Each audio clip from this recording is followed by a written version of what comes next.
Terima kasih kepada paduan suara yang telah mempersembahkan sebuah pujian yang indah. Shalom Bapak Ibu sekalian.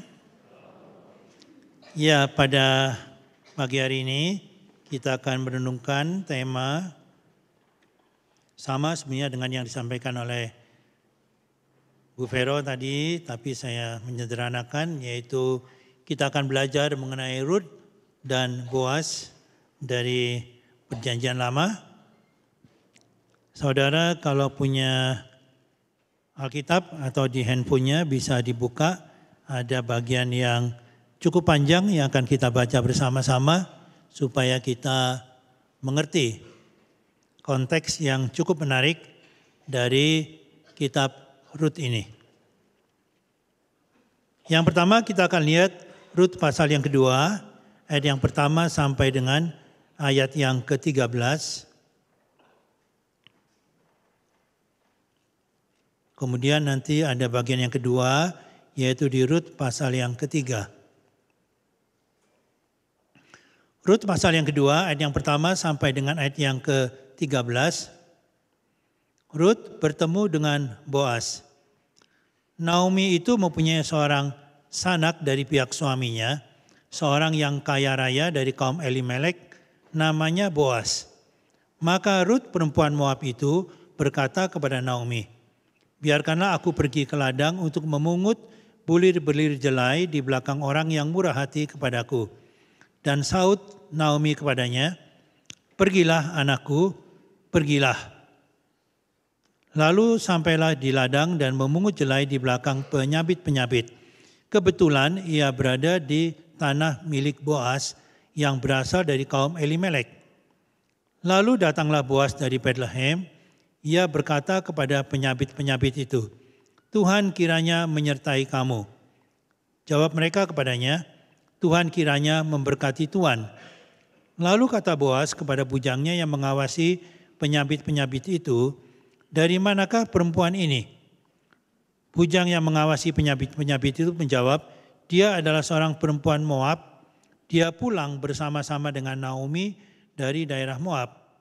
Tadi ia berkata, 'Izinkanlah kiranya aku memungut dan mengumpulkan jelai dari antara berkas-berkas jelai ini di belakang penyabit-penyabit.' Begitulah ia datang dan terus sibuk dari pagi sampai sekarang, dan seketika pun ia tidak berhenti." Sesudah itu berkatalah Boaz kepada Rut, "Dengarlah dahulu anakku, tidak usah engkau pergi memungut jelai ke ladang lain, dan tidak usah juga engkau pergi dari sini. Tetapi tetaplah dekat dengan pengerja-pengerjaku perempuan. Lihat saja ke ladang yang sedang disabit orang itu. Ikutilah perempuan-perempuan itu dari belakang, sebab aku telah memesankan kepada pengerja-pengerja lelaki, jangan mengganggu engkau jika engkau haus. Pergilah ke tempayan-tempayan dan minumlah air yang dicedok oleh pengerja-pengerja itu." Lalu sujudlah Rut menyembah dengan mukanya sampai ke tanah dan berkata kepadanya, "Mengapakah aku mendapat belas kasihan daripadamu sehingga Tuhan memperhatikan aku padahal aku ini seorang asing?" Boaz menjawab, "Telah dikabarkan orang kepadaku dengan lengkap segala sesuatu yang kau lakukan kepada mertuamu sesudah suamimu mati, dan bagaimana engkau meninggalkan ibu bapamu dan tanah kelahiranmu, serta pergi kepada suatu bangsa yang dahulu tidak engkau kenal. Tuhan kiranya membalas perbuatanmu itu, dan kepadamu kiranya dikaruniakan upahmu sepenuhnya oleh Tuhan, Allah Israel, yang di bawah sayapnya engkau datang berlindung." Kemudian berkatalah Rut, "Memang aku mendapat belas kasihan daripadamu ya Tuanku, sebab Tuhan telah menghiburkan aku dan telah menenangkan hati hamba-Mu ini, walaupun aku tidak sama sekali salah seorang hamba-hamba-Mu perempuan." Kita akan loncat lagi ke pasal yang ketiga, ayat yang ke-8 sampai dengan ayat yang ke-13. Pasal yang ketiga, ayat 8 sampai dengan ayat yang ke-13.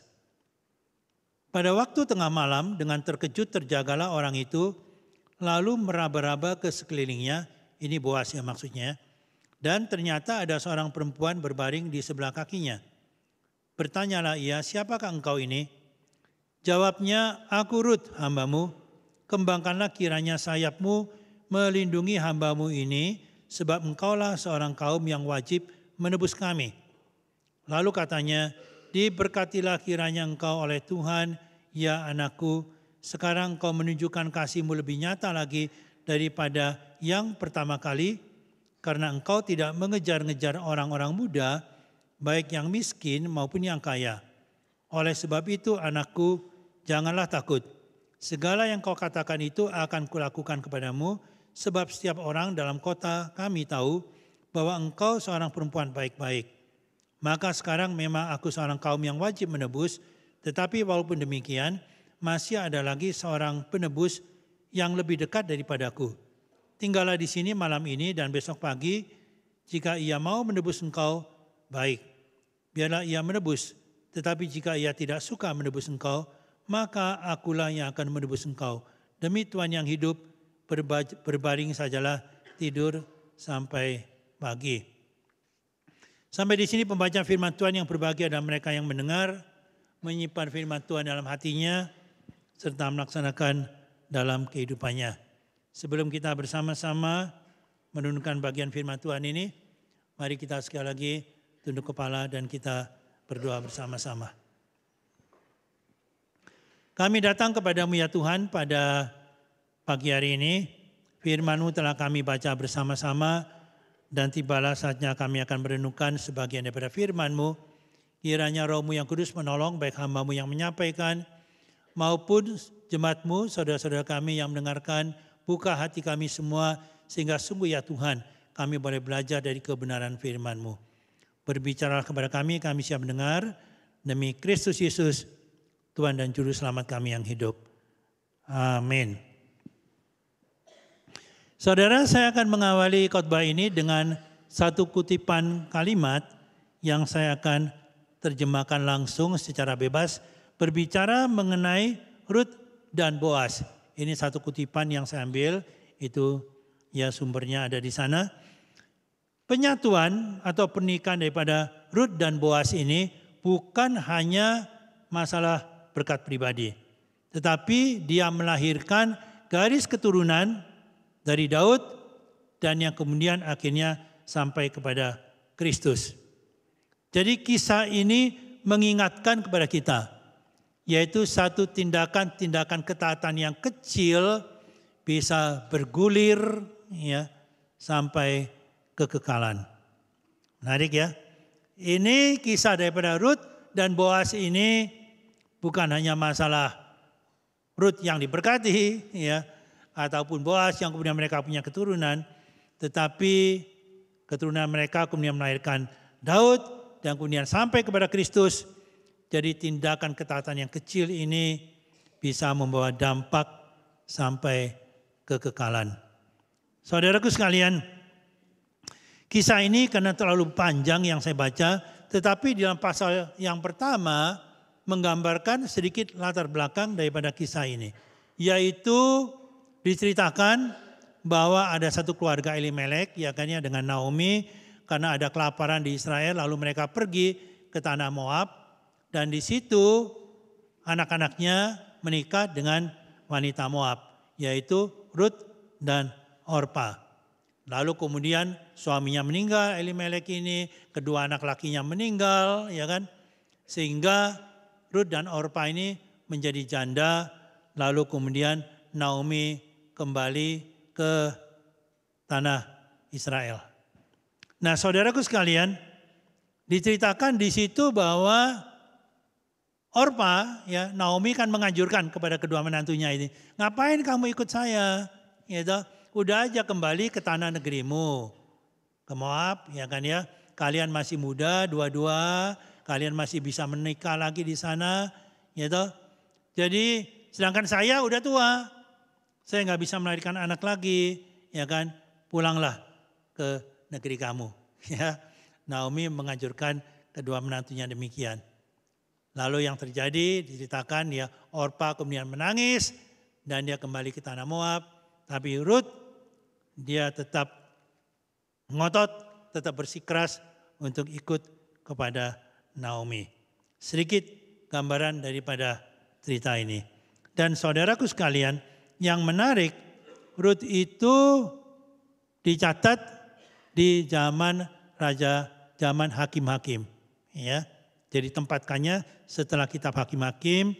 Dan saudara kalau Anda membaca dalam kitab Hakim-Hakim, pasal ke-21 ayat yang terakhir, dikatakan pada zaman itu tidak ada raja di antara orang Israel. Setiap orang berbuat apa yang benar menurut pandangannya sendiri. Jadi ini zaman sedang kacau Israel. Zaman kegelapan, tidak ada raja. Masing-masing mereka bertindak menurut apa yang baik. Kita tahu ada kisah Samson ya dan Delila, itu ada dalam kitab Hakim-Hakim. Jadi di dalam kondisi yang kacau itulah ada kisah tentang Rut ini, secuplik kisah ini yang seolah-olah adalah semacam oasis di tengah padang gurun, kalau saya boleh katakan. Saudara, barangkali kalau Anda mencoba sedikit menjawab, tapi sudah nggak ada hadiah-hadiahan ya.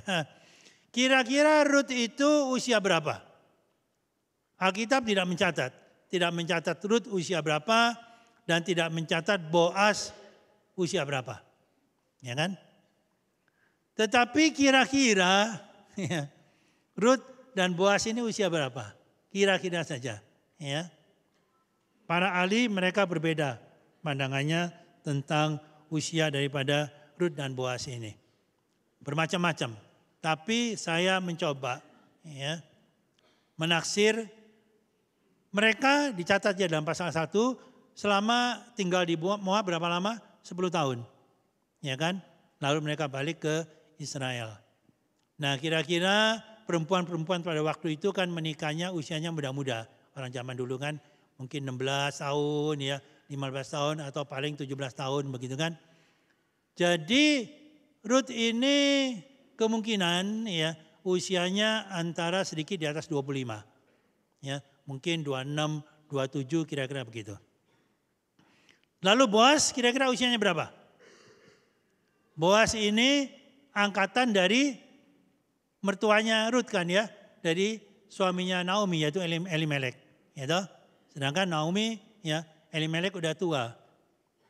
Jadi Boas ini tafsiran saya usianya memang udah cukup tua, tetapi tidak sampai tua sekali, ya, karena masih bisa punya anak kan. Jadi ya kira-kira mungkin 60 lebih sedikit lah, begitu ya, kira-kira 60 lebih sedikit. Dan dia memanggil Rut apa? Anakku, ya, pantes, ya. Jadi kira-kira itu kondisi daripada latar belakang kisah ini. Nah, saudaraku sekalian, kita akan melihat dari cerita ini, ya. Apa yang menonjol daripada kisah ini? Yang pertama kita lihat mengenai diri Rut. Saya akan hanya mengambil satu aspek aja karena waktu kita tidak cukup. Bagi saya, Rut ini yang paling menonjol itu adalah bagaimana kesetiaan dan dedikasi dia kepada Naomi. Luar biasa sekali. Lihat di dalam Rut pasal yang pertama. Tadi saya sudah ceritakan sedikit, tetapi kalimat daripada Rut ini, ya, ayat yang ke-16. Kata Rut, janganlah desak aku meninggalkan engkau dan pulang dengan tidak mengikuti engkau. Sebab kemana engkau pergi, ke situ jugalah aku pergi. Dan di mana engkau bermalam, di situ jugalah aku bermalam. Bangsamulah bangsaku dan Allahmulah Allahku. Ya. Di mana engkau mati, aku pun mati di sana. Dan di sana aku dikuburkan. Beginilah kiranya Tuhan menghukum aku. Bahkan lebih lagi daripada itu, jikalau sesuatu apapun memisahkan aku dari engkau selain daripada maut. Waduh, luar biasa ya. Dedikasi daripada Rut ini kepada Naomi mertuanya. Coba sekarang saya tanya, Anda pikirkan, ya. Naomi menganjurkan kepada kedua menantunya kan, suruh pulang kembali ke Moab. Betul? Dia bilang kenapa? Karena kan anak dia laki-laki dua-dua udah mati. Ya toh? Dia udah tua. Lalu kemudian ngapain mereka ikut Naomi ke Israel kan? Keluarga mereka, komunitas mereka dan sebagainya ada di Moab. Betul nggak? Lalu Orpa, ya, dia menangis, tapi dia mencium Naomi, lalu dia menyampaikan salam perpisahan, dia kembali ke Moab. Nah, saya tanya, yang dilakukan Orpa ini salah tidak? Salah tidak yang dilakukan Orpa ini? Tidak salah, salahnya di mana? Ya, nggak salah. Yang menyuruh itu siapa? Naomi sendiri kan, benar nggak? Naomi sakit hati tidak ketika Orpa itu dia pulang ke Moab? Sakit hati enggak? Tidak sakit hati. Kenapa? Karena dia sendiri yang menyuruh, ya kan ya? Dan yang dia suruh lakukan itu memang adalah sesuatu yang masuk akal. Benar? Sesuatu yang akan dilakukan oleh orang yang waras. Betul? Gitu? Ngapain? Ya kan? Ikut dengan mertua perempuannya enggak jelas ke Israel, saya masih muda, dan Naomi sendiri mengajukan begitu. Betul tidak? Betul tidak? Jadi yang dilakukan oleh Orpa itu sama sekali tidak salah dan sesuatu yang dilakukan oleh siapa saja manusia yang waras. Betul? Ya. Yang dilakukan Ruth itulah yang tidak waras. Betul? Ya. Yang dilakukan Ruth yang tidak waras. Ya. Ngapain Ruth ini masih muda? Dia mau seolah mendedikasikan kehidupannya melayani mertuanya yang udah tua, merawat dia, ikut ke mertuanya kemana aja, dia mati di mana, ikut kepada mertuanya. Betul? Ya kan? Yang dilakukan oleh Ruth inilah adalah sesuatu yang tidak masuk akal, sesuatu yang tidak waras. Ya. Tetapi saudaraku sekalian, saya ingin katakan satu hal kepada saudara. Pengorbanan daripada Ruth ini, dia melakukan sesuatu yang saya ingin katakan ya, melampaui batas kewarasan manusia. Ya. Yang dilakukan oleh Ruth itu, dan itu yang diperhitungkan oleh Tuhan, sehingga Ruth akhirnya mendapatkan ya, satu perlakuan yang luar biasa daripada Tuhan, dipertemukan dengan Boaz. Ya. Saudaraku sekalian, saya ingin katakan bahwa kita sebagai orang percaya, kita itu dituntut bukan hanya melakukan sesuatu yang masuk akal, bukan hanya melakukan sesuatu yang waras, ya, tetapi kita diminta melakukan sesuatu yang melampaui batas kewarasan manusia. Setuju saudara? Ya.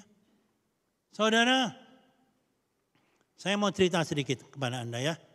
Di satu jemaat saya pelayanan, tapi saya tidak katakan gereja di mana dan minta maaf kalau ada sedikit kemiripan dengan kisah Anda.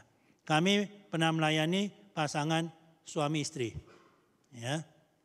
Suami istri ini tadinya suaminya itu punya job yang cukup bagus di satu perusahaan yang cukup besar. Ya.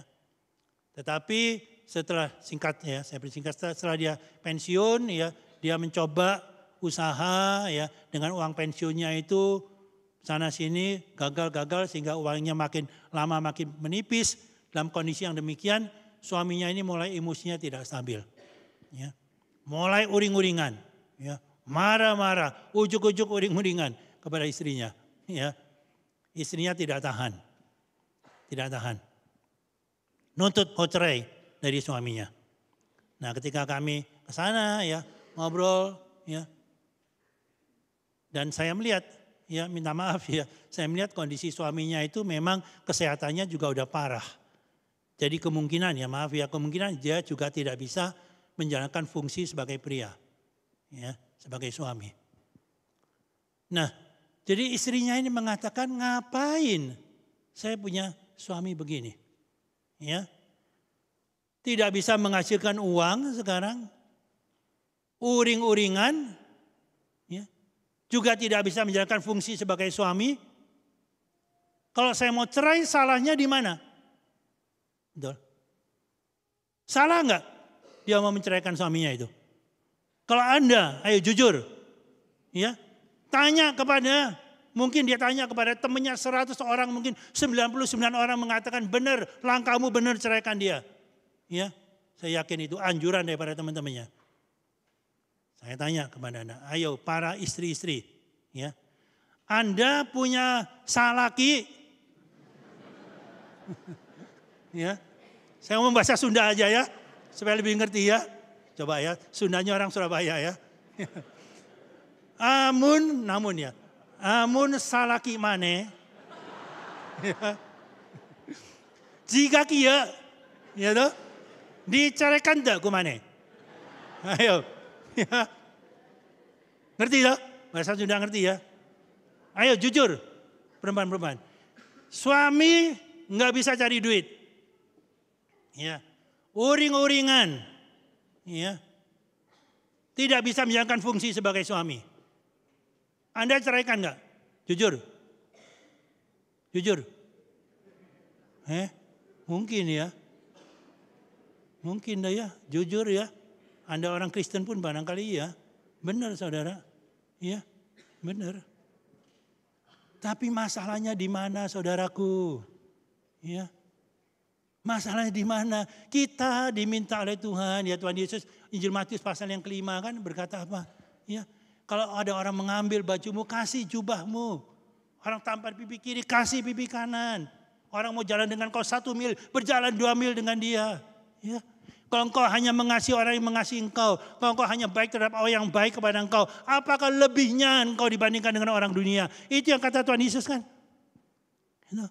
Masalahnya saudaraku, masalahnya kita diminta oleh Tuhan bukan melakukan apa yang waras, yang standar menurut dunia ini. Tetapi kita diminta melakukan sesuatu yang melampaui batas kewarasan manusia. Ya, setuju saudara? Berat ya, berat. Ngomong ke kanan kiri. Ya, ngomong ke kanan kiri, ayo ngomong. Ya, kita diminta bukan hanya melakukan yang waras, tetapi yang melampaui batas kewarasan sebagai manusia. Betul saudaraku. Ya. Masuk akal enggak apa yang dikatakan, yang dilakukan saudari tadi ini? Masuk akal, mungkin banyak saudara juga akan menceraikan. Setuju enggak? Benar. Ya. Masuk akal. Tapi kita diminta melakukan hal yang apa? Melampaui akal. Ya. Bukan masuk akal, ya masuk akal manusia, masuk akal. Tapi kita diminta melakukan hal yang di luar hal yang masuk akal. Ya. Ngomong yang kedua apa?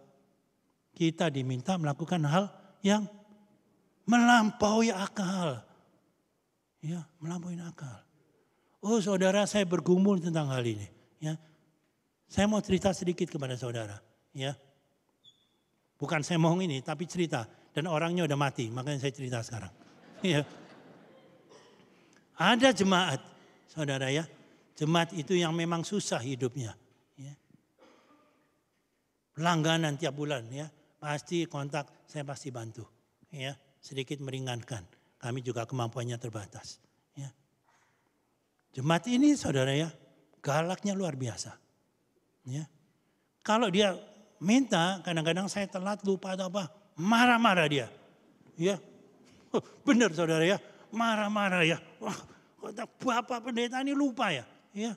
Ini apa namanya? Ya tidak punya kasih dan sebagainya. Aduh, ya gua utang apa nih sama orang ini. Gitu kan ya. Benar saudaraku, saya enggak nambah-nambahin ya. Istrinya minta maaf ya. Kalau sampai gitu ya. Ya. Tapi saya ladenin aja. Ya. Bodoh ya saya itu ya. Langganan kayak gini diladenin terus ya. Bodoh enggak? Ya. Saya ladenin terus saudara. Ladenin terus sampai akhirnya dia mati. Ya. Sampai mati ya. Masih ada terakhir istrinya masih datang ya. Minta bantuan untuk kremasi. Istrinya terus pulang ke daerah asal dia dan sebagainya. Baru saya bebas. Ya. Baru saya bebas. Ya.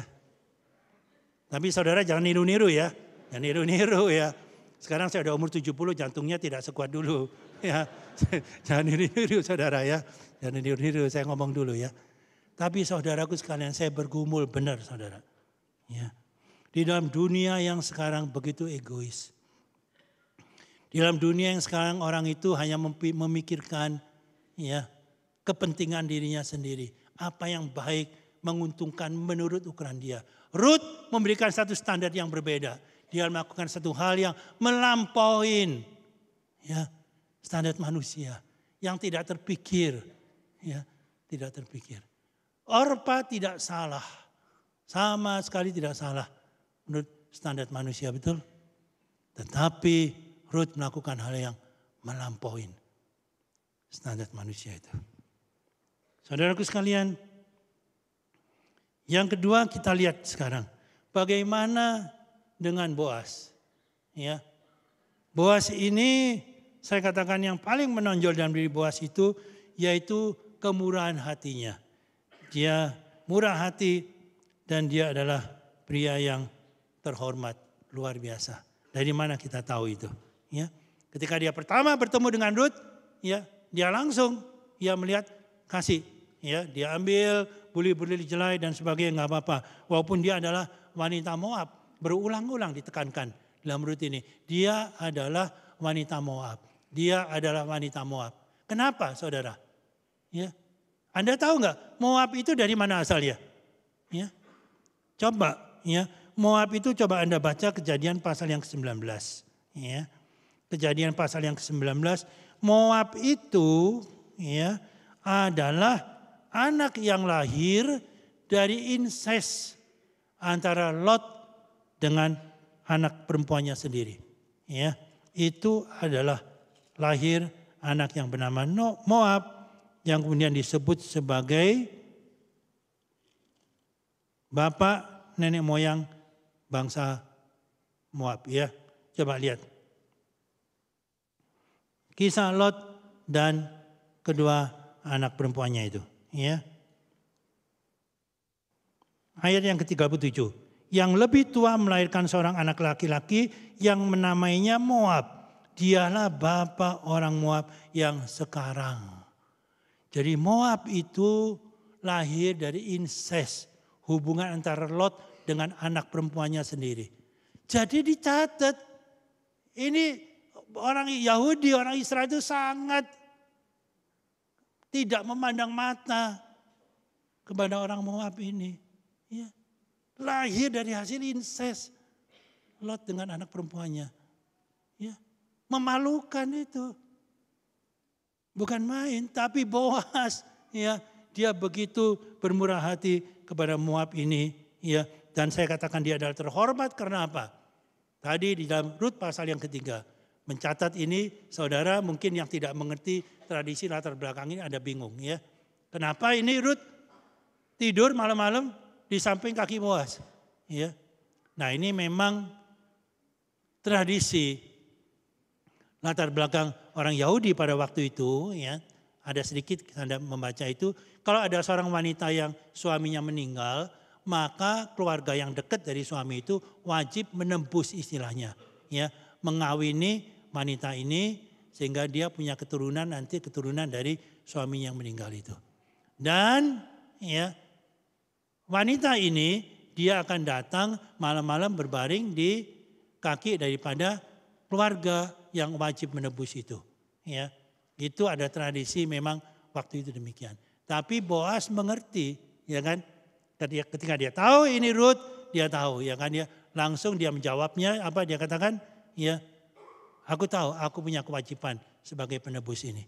Ya, tetapi ada keluarga yang lain yang lebih dekat dari diriku. Aku akan ngomong dulu dengan dia. Kalau dia tidak mau menebus, baru aku akan menebus engkau. Ya, luar biasa Boas ini. Ya, dia tidak melakukan tindakan yang tidak senonoh, lebih jauh kepada Rut, tapi dia ikuti aturan dulu, biar seorang lain yang lebih, ya, yang lebih layak. Kalau dia nggak mau, baru saya yang melakukan itu. Saudaraku sekalian, ini Boas ini, saudara ya, dia melakukan sesuatu yang ya bukan hanya murah hati saya katakan sesuatu yang terhormat pola yang dia pakai itu. Ya. Dan saudara di sini saya katakan ya, yaitu yang ketiga Anda melihat jadi apa kesamaan antara Rut dan Boas? Kesamanya di mana? Latar belakangnya sangat berbeda, kisahnya berbeda. Tapi ada satu kesamaan yang menonjol sekali, yaitu kedua-duanya itu ya beriman kepada Tuhan dan menyerahkan sepenuhnya totalitas kehidupan mereka itu ke dalam tangan Tuhan. Itu yang menyamakan mereka. Ya. Rut sepenuhnya dia mau ikut Naomi karena dia mungkin juga ada percaya kepada Allah Naomi, ya kan? Kepada Allah Yehova, Allah bangsa orang Yahudi ya. Jadi dia sepenuhnya menyerahkan itu kepada Allah, kehidupan masa depan dia, ya. Boas juga demikian ya. Dia tidak mau memakai cara manusiawinya ya. Dia walaupun ada Rut di depan matanya tapi dia tetap memakai aturan itu sendiri supaya cara Allah lah yang berjalan bukan cara manusiawi dia. Dan itulah saudaraku saya merenungkan hal ini. Itu yang membedakan antara kisah Abraham dengan Sarah atau dengan Hagar. Ya, ingat cerita itu? Ya toh? Sudah sekian puluh tahun ya Abraham 90 ya. Atau Sarah yang 90 sorry ya. Itulah mereka udah tidak bisa melahirkan anak ya. Sarah keminteran ya mengasihkan budak wanitanya Hagar kepada Abraham ya. Nggak sabar dia, walaupun dia tahu janji Tuhan jelas kepada dia. Ya. Dia pakai cara manusia sendiri, akhirnya kita tahu sampai sekarang. Ya, sampai sekarang Hagar melahirkan Ismail. Ya, lalu kemudian Abraham melahirkan Ishak. Dan dua garis keturunan ini bermusuhan ribuan tahun sampai sekarang. Ya. Akibat cara keminteran daripada Sarah. Sebaliknya Boas dan Rut berbeda sekali. Ya, Boas mengikuti cara Allah dan lahirlah garis keturunan Daud dan kemudian ke Yesus Kristus. Luar biasa ya, luar biasa sekali perbedaannya. Saudaraku sekalian, saya melihat hal yang terakhir, yaitu yang sangat amazing bagi saya. Ya. Kesimpulan daripada kisah Rut ini apa? Dan Boas ini. Yaitu kita melihat bagaimana tangan Tuhan yang tidak kelihatan. Ya, God's invisible hand. Tangan Tuhan yang tidak kelihatan itu dia merenda. Ya, dia bekerja di balik peristiwa itu. Ya. Kalau Anda hanya melihat kelaparan di Israel ya, hanya melihat suami Naomi mati, anak-anaknya mati ya. Itu kalau dipotong satu peristiwa itu nggak kelihatan tangan Tuhannya. Benar? Ya nggak kelihatan. Tetapi ketika dia akhirnya dipertemukan dengan Boas, ya, baru kelihatan tangan Tuhan yang merendah di balik semuanya itu. Oh saudaraku sekalian, ini satu hal yang paling amazing bagi saya dalam kisah Rut dan Boas ini. Saudaraku sekalian, coba Anda menoleh kepada kehidupan Anda. Ya. Banyak hal yang sepertinya kebetulan. Yang Tuhan bekerja di balik semuanya itu untuk membawa kepada satu rancangan Dia yang luar biasa. Saya menoleh ke belakang, banyak hal yang sepertinya kok dipotong-potong. Bagaimana melalui perceraian ayah dan ibu saya, mama saya, akhirnya dia sungguh-sungguh dalam Tuhan, mendoakan saya sehingga saya bisa menjadi hamba Tuhan. Semu Lili, bagaimana melalui keluarga anak terkecil diberikan kepada orang tua di Bandung menjadi anak angkat. Tapi di situ dia dikeluarkan dari keluarganya yang Buddha totok sehingga dia bisa ke gereja sekolah minggu, akhirnya menjadi hamba Tuhan. Luar biasa saudaraku, luar biasa. Ya. Coba Anda melihat tangan Tuhan yang tidak kelihatan itu merendah dalam kehidupanmu. Ya. Saudara, saya akan mengakhiri. Baru-baru ini saya membaca kesaksian daripada seorang yang bernama Sean Cheng, ya, Cheng Song nama Mandarinya, seorang ilmuwan, ya, Dia sekarang ada editor dari majalah terkenal Christianity Today. Dia menyaksikan bagaimana dia tangan Tuhan bekerja dalam kehidupannya. Sejak kecil ayah ibunya adalah dokter ya, tapi dikirim ke daerah pedalaman karena kekurangan mungkin tenaga medis di situ. Dia ikut kepada neneknya di Chengdu, sebuah kota besar. Neneknya itu sangat menekankan pendidikan ya. Jadi cucunya dididik dan sejak kecil disuruh belajar bahasa Inggris karena neneknya menganggap percaya ya itu satu hari akan berguna. Saudara, orang ini ya ketika dia mulai kuliah, dia kuliah ya kimia di Shanghai, lalu dia mulai ya bekerja sebagai penerjemah karena bahasa Inggrisnya bagus. Ada satu tim misi dari Inggris datang, ya kira-kira 30 orang. Dia mungkin cari duit tambahan menjadi penerjemah dari tim misi itu. Di situ dia melihat ternyata tim misi Kristen, ya melihat bagaimana kehidupan orang-orang di sana, mereka saling mengasihi dan sebagainya. Dia bandingkan dengan ideologi komunis, dia itu jauh sekali. Dia sangat tertarik sekali, ya tertarik sekali. Akhirnya dia mengambil studi lanjutan ke Amerika, ya. Ada yang bantu sampai di Amerika dikatakan uangnya cuma $42, tapi kemudian dia ditampung. Ada kelompok orang-orang China yang sudah percaya di Amerika ya, yang menampung dia, lalu kemudian mengantar dia dan sebagainya. Di situ hati dia semakin tergerak. Satu hari diajak oleh temannya orang Chinese yang udah jadi Kristen itu datang ke gereja. Dia pikir sungkan dong ya, nggak ikut ini udah ya dibayarin ya, diantar-antar kemana-mana. Ternyata di kebaktian itu dia ditangkap oleh Tuhan. Ya, pendetanya memberikan calling tantangan, dia maju, dia menangis, dia ditangkap oleh Tuhan ya. Dan akhirnya dia sudah bekerja waktu itu ya menjadi researcher ya bidang kimia.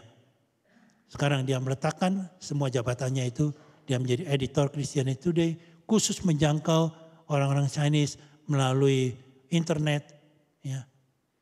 Banyak orang yang sudah dia menangkan dalam kehidupannya.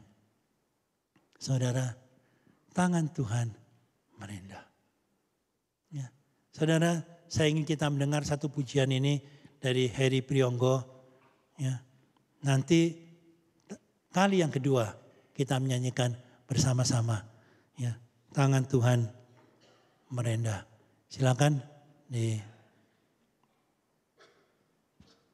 kita dengerin dulu ya. Saya banyak yang menyanyikan tapi saya ambil dari versi yang Maria Sandi.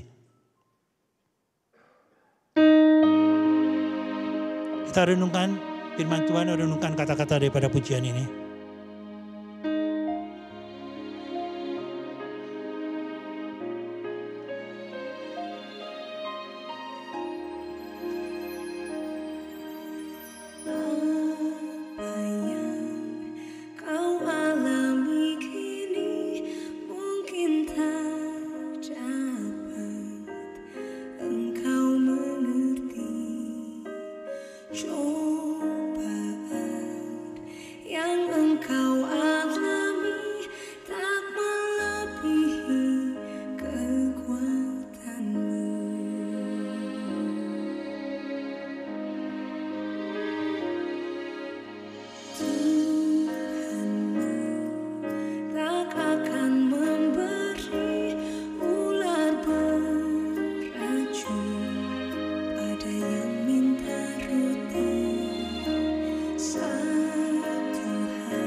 Kita nyanyikan, ikutin ya pujian ini sama-sama. Tuhanmu tak akan memberi ular beracun racun pada yang minta roti. Satu hal tanamkan di hati, indah semua yang Tuhan beri. Katakan tangan Tuhan. Tangan Tuhan sedang merendam suatu karya yang agung mulia. Saatnya kan tiba nanti, kau lihat pelangi kasih-Nya. Tangan Tuhan sedang merendam suatu karya yang agung mulia. Saatnya kan tiba nanti, kau lihat pelangi kasih-Nya. Kasih-Nya.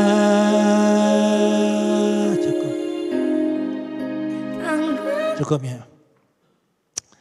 Kita berdoa. Tuhan, kami datang kepadamu ya Tuhan pada pagi hari ini. Sungguh ya Tuhan, melalui kisah daripada Rut dan Boas ini, kami lihat bagaimana tangan Tuhan yang luar biasa, yang tidak kelihatan, bekerja dalam setiap tahap kehidupan daripada Rut dan Boas, sehingga mereka bisa dipertemukan dan akhirnya melahirkan garis keturunan Daud dan Sang Juru Selamat Yesus Kristus. Tuhan, tolong setiap kami pada pagi hari ini. Tatkala kami mungkin menghadapi hal yang kami tidak pahamin saat ini, yang kami tidak mengerti ya Tuhan, yang kami merasa begitu berat menjalankannya ya Tuhan. Tetapi pagi hari ini firman mengingatkan, ada tangan Tuhan yang merenda di balik semuanya itu. Sehingga pada waktunya nanti kami akan melihat pelangi kasih Tuhan. Terima kasih ya Tuhan. Tanamkan kebenaran firman-Mu dalam hati kami. Demi Kristus Yesus, Tuhan dan Juru Selamat kami yang hidup. Mari kita katakan semua.